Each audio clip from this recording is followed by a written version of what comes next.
Hello viewers, after a long time interval, once again I am welcoming you all to my YouTube channel Computer the Way of Life. Hope you all are fine with your family and friends. As you know, we are living in a digital world and dependency on computer is increasing rapidly with respect to time. Computer is merely a hardware device solely depending on its software. Today, we will discuss about the topic significance of different phases in software development life cycle, which provides a clear understanding how software development task is carried out. This video describes the methodology adopted in the SDLC process that meets the requirement of the user in a best possible manner. Friends, to begin with, we have to start with the objective of system development life cycle. We, the human being, live in an environment and to perform our daily activities, also interacting with other environments. Here, the term environment refers to the system. System is an organized relationship among functioning units or components. A system is a complex entity and it is surrounded by other subsystems. And again, that subsystem is surrounded by other subsystems, and the process goes on. A system can be defined as an orderly grouping of interdependent components linked together according to a plan or order to achieve a specific objective. In other words, we can say when more resources are working together to achieve a particular goal, they constitute a system. We are living in a digital environment, and to perform our daily activities, we have to depend on computer and other handheld electronic gadgets. Computer is a hardware device and completely useless without having a proper software. Developing a suitable and user-friendly software is a cumbersome task as it involves lot of valuable resources. System development life cycle is a step-by-step process that provides a clear and complete understanding regarding the system before developing or modifying an existing system. This is a guided principle followed by the developers to develop a proper software that can meet the requirements of the customers in a best possible manner. Now it's a time to discuss software development life cycle in details. Software development life cycle is a systematic process used by the software industry to design and develop high quality software that ensures the quality and correctness of the software and meets the expectations of the users. System development life cycles deals with detailed planning starting from inception of the problem to its requirement analysis and specification, feasibility study, design and development, testing to final delivery, followed by maintenance and review. It ensures the software development task with high quality, predefined time frame, and optimal use of resources and cost estimates. Software development life cycle is also called software development process that defines a framework which defines tasks performed at each step in the software development process. In other words, the cycle defines a methodology used by software organizations that describes how to maintain, replace, and alter or improve the quality of the overall development process. After having an idea about SDLC, it's a time to discuss about the different phases of system development life cycle. System development life cycle has different phases and each phase has its own significance required for developing and maintaining software. ISO or IEC 12207 has standardized the software development life cycle process. Every phase of SDLC has its own process and deliverables that feed into the next phase. They also have the flexibility to allow for a certain amount of adaptation to cater for the characteristics of individual system. System development life cycle includes the following phases. We start with preliminary investigation, then feasibility study, then system investigation and analysis. This phase is also known as requirement analysis and specification, then system design, followed by programming, also known as coding, then system testing, implementation, maintenance, and at last review. In the next slide, we will provide a diagrammatic representation of SDLC. In the adjacent diagram, we can observe there is a chronology among different phases of SDLC. One follows another. Here the arrow points their flow of operation starting from preliminary investigation to maintenance followed by review. After reaching to the last phase, that is the review phase, once again we have to go back to the system investigation and analysis phase to monitor the mistakes left unknowingly. In a dynamic environment, it is an ongoing process. In the subsequent slides, we will discuss one after another in details. Preliminary investigation is the first step of SDLC. It consists of a detailed survey of the areas involved and will result in taking the project into the next phase. It suggests either to postponing for a period or recommended that no further action to be taken. It is initiated by top management who perceives the need with inputs from the customers, sales department, market survey and domain experts.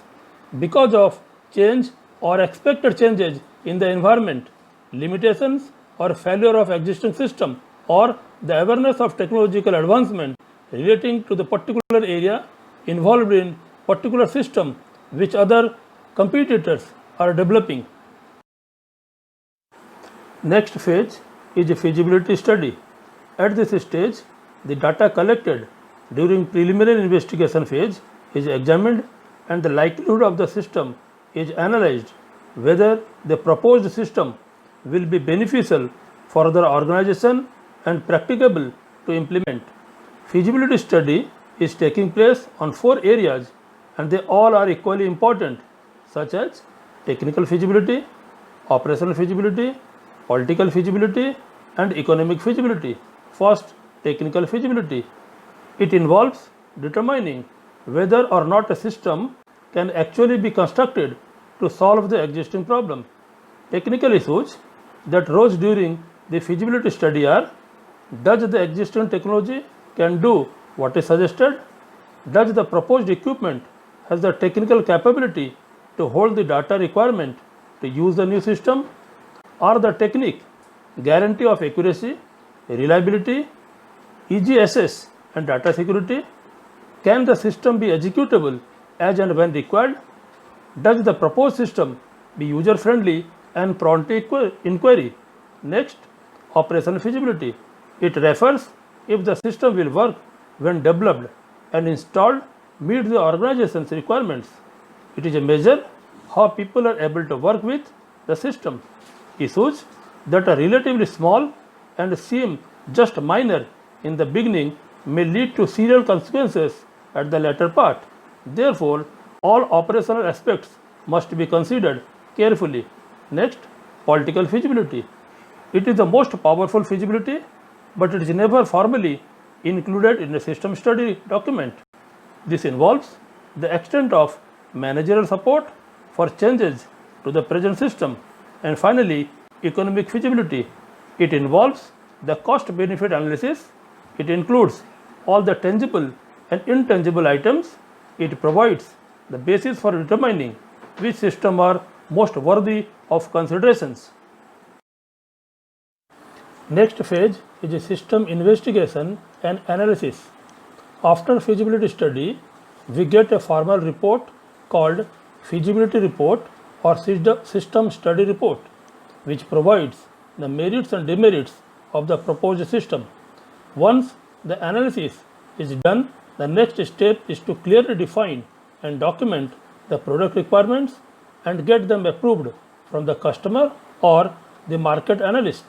This is done in 2 distinct phases.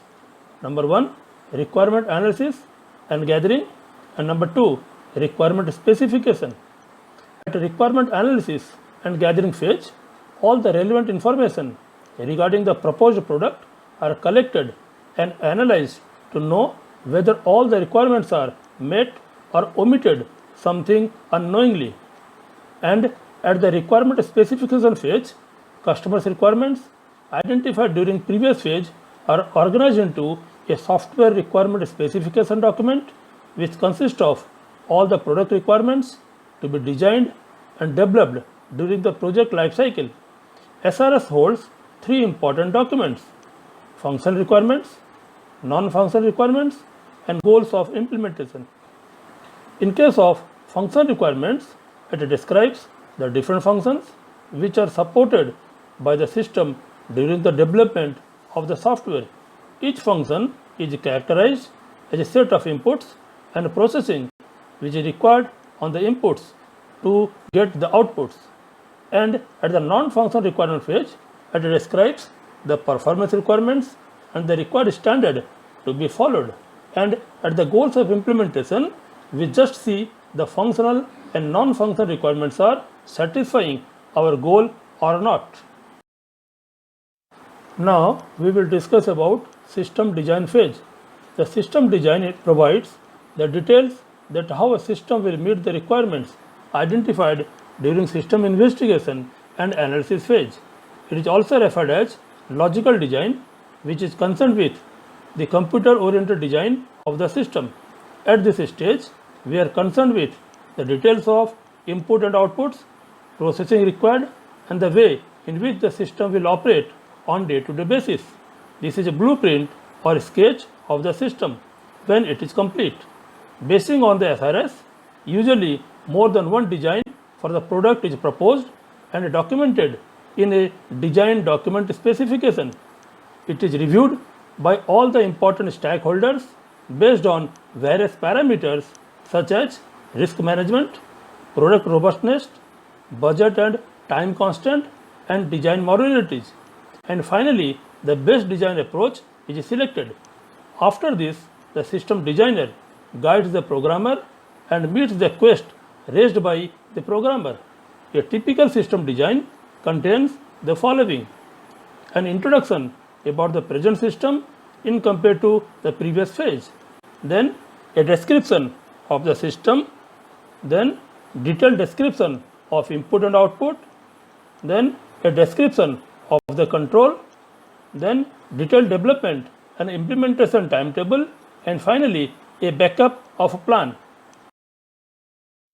Next phase is programming. System design provides the basis on which programming of the system can start.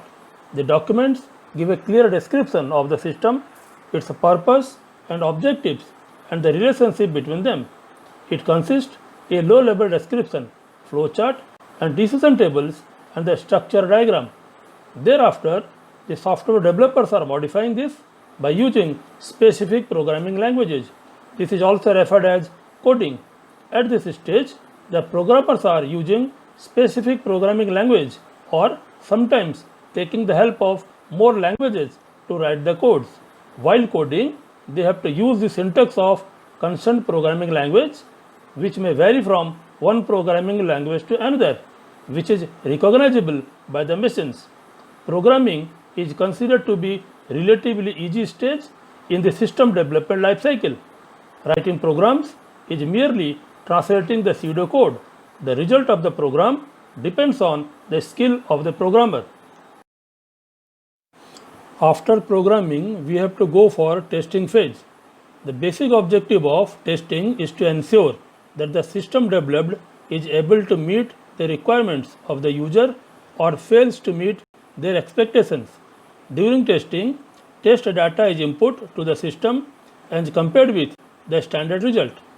As system is developed in separate modules and using different approaches, we also have to adopt different types of testing at different phases of system development life cycle, and that is carried out by different agencies.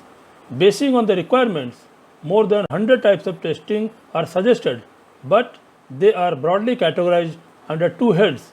Number 1, functional testing, and number 2, non-functional testing.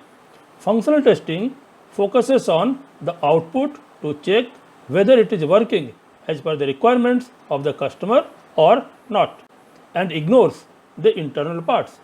It includes unit testing, integration testing, system testing, sanity testing, interface testing, regression testing, acceptance or beta testing, and smoke testing. Among them, few types of testing is essential to adopt before delivering the product. For example, unit testing, integrated testing, and system testing.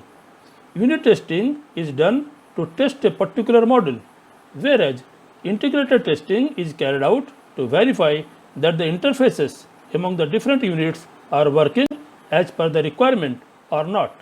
In case of system testing, it is done to check the overall working of the system as per the plan, and for the successful delivery, it adopts three strategies: alpha testing, beta testing, and accepted testing.